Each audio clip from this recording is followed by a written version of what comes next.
Brought to you by Agilus Diagnostics.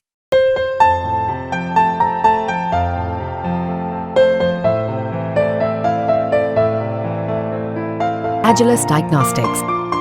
जो आपने गठबंधन इनेलो से किया, अभी जो चंद्रशेखर आजाद की पार्टी है और जेजेपी उसने भी गठबंधन किया है और नजर वही 20 से 22% जो दलित वोट है उस पर है। तो उस गठबंधन को कितना बड़ा खतरा मानते हैं और कैसे देखते हैं? चंद्रशेखर आजाद की पार्टी है और जेजेपी उसने भी गठबंधन किया है और नजर वही 20 से 22% जो दलित वोट है उस पर है। तो उस गठबंधन को कितना बड़ा खतरा मानते हैं और कैसे देखते हैं? देखिए, वो गठबंधन भी कुछ बड़ी पार्टियों के कहने पे हुआ है। जेजेपी का कोई एक मिनट साथियों, एक मिनट जी। आम आजाद पार्टी का तो यहाँ पे कोई वजूद ही नहीं है। उसका यूपी में भी एक सीट को छोड़ के उसका पूरे यूपी में कहीं वजूद नहीं है। उत्तर प्रदेश की सत्ता में 4 बार रही बहुजन समाज पार्टी हरियाणा में इंडियन नेशनल लोक दल के साथ गठबंधन करके चुनाव लड़ रही है।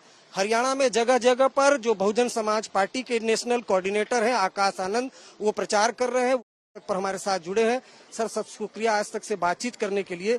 सबसे पहले तो आप सुबह से मैं देख रहा हूँ सोहना इलाके में आप घूमे, आपको क्या लोगों से बातचीत भी की आपने की, क्या मुद्दा लग रहा है लोगों का हरियाणा में? देखिए, यहाँ का जो मुद्दा है वो सोना की जो जनता है इस बार ही चाह रही है कि उनको ऐसा नेता मिले, ऐसा विधायक मिले जो उनके लिए दिन रात मेहनत करके काम करे, उनके बीच में रहे, जिससे वो डरे ना। जैसे आपने देखा होगा कि कांग्रेस ने एक प्रत्याशी को उतारा है, अब उस पे तो मर्डर चार्जेस लगे हुए हैं। अभी उनके ब्रदर भी 1.5 साल पहले बाहर निकले, उनके ऊपर भी फिर कुछ इसी तरीके के चार्जेस लगे हुए हैं। तो जनता इन सभी टाइप के नेताओं से बहुत परेशान है। उन्हें ऐसा नेता चाहिए जिसकी छवि साफ हो, जिसने मेहनत करी हो, जिसने 5 साल से काम किया हो। हमारे जो प्रत्याशी हैं सुंदर बडाना जी, वो यहाँ से लड़ रहे हैं। उन्होंने पिछले 5 से 7 सालों में इतना यहाँ पे हमारे बच्चों के लिए काम किया है, जिसका मतलब आप जैसे कहेंगे कि हजारों साइकिलें बांटी हैं, किताबें, पेंसिलें, बच्चों को पढ़ाने का काम किया है। उसी प्रकार से यहाँ अब सोना की जनता जो है वो उसी टाइप का प्रत्याशी, उसी टाइप का विधायक मांग रही है। बहुजन समाज पार्टी ने बहुत सोच समझ के यहाँ पर ऐसा प्रत्याशी उतारने का काम किया है। लोग अब चाहते हैं कि यहाँ पे विकास हो, लोग अब पढ़ना लिखना चाहते हैं, रोजगार चाहते हैं। जिस चीज के लिए आदरणीय बहन जी उत्तर प्रदेश में 4 बार सरकार बनाकर जिस तरीके से उन्होंने काम किया, उस तरीके से अब हरियाणा की जनता भी मांग कर रही है कि ऐसी सरकार उन्हें यहाँ मिले।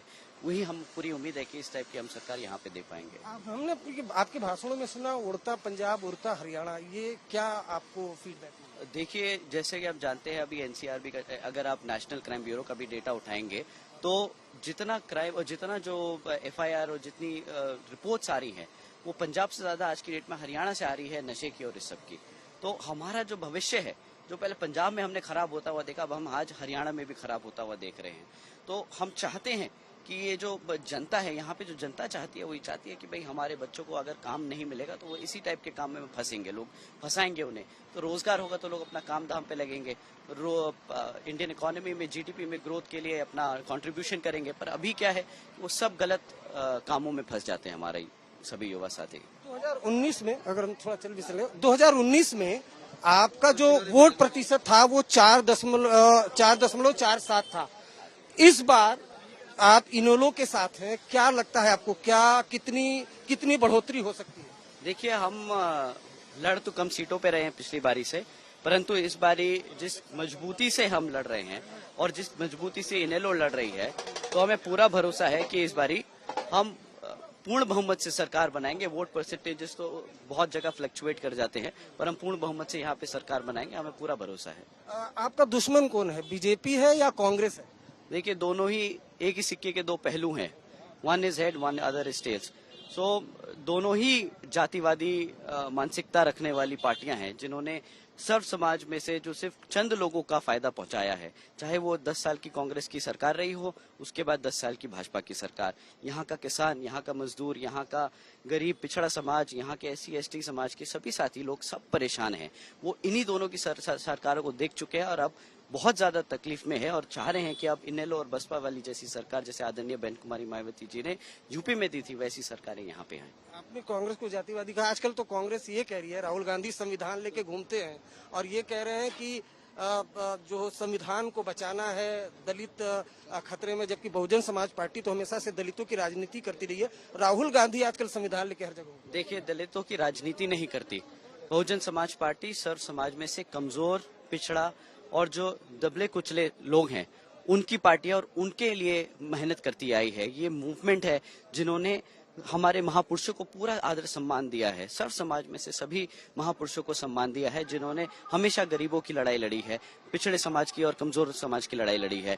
हाँ, दलित एक बहुत बड़ा वर्ग है जो बहुजन समाज पार्टी का एक हमेशा से बहुत बड़ा समर्थक रहा है और उसको देखने को मिला है कि उसका देखा देखी सर्व समाज के लोग जो पिछड़े कमजोर हैं, जाट समाज है, गुर्जर समाज है, ये सब हमारे साथ खड़े हैं।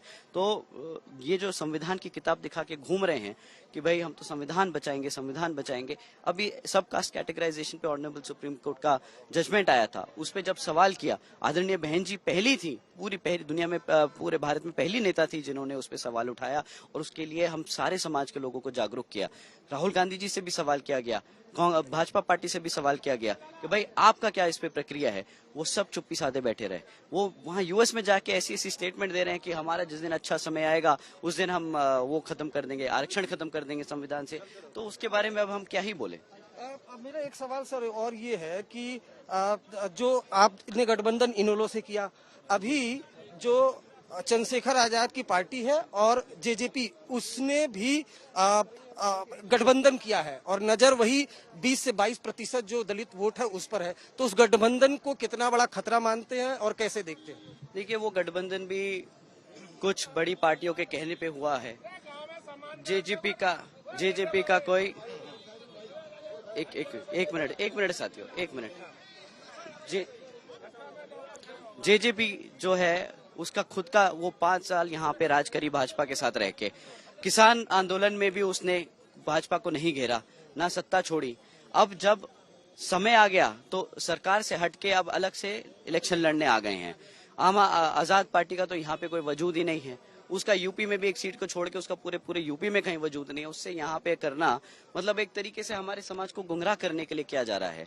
वो बहुत ही मतलब सोची समझी साजिश के तहत ये लोग काम कर रहे हैं और हमारे जितने भी समाज के सभी सदस्य हैं उनको गुमराह करने का काम कर रहे हैं। तो हमें पूरा भरोसा है, पर इस बारी बहुजन समाज, जाट समाज, गुर्जर समाज, पूरी 36 की 36 बिरादरियां जो हरियाणा में आज रहती हैं, वो सब जानती है कि इस बारी उनका जो हितैषी है वो इनेलो और बसपा का गठबंधन है। कांग्रेस और बीजेपी के बाद अब हरियाणा में जो अरविंद केजरीवाल की पार्टी है, आम आदमी पार्टी, वो मैदान में उतर रही है। केजरीवाल ने भी इस्तीफा भी दिया और आज जंतर मंतर पे भी वो उतरे थे। तो उसको कितना, आम आदमी पार्टी है, आम आदमी पार्टी नहीं है। उन्होंने आम आदमी पार्टी का नाम लेके सरकार तो बना ली, बट फिर शराब घोटाले में वो बेचारे पकड़े गए, फंस गए, उनके घर वर पकड़े गए कि किस तरीके से उन्होंने लंबा चौड़ा खर्चा किया है।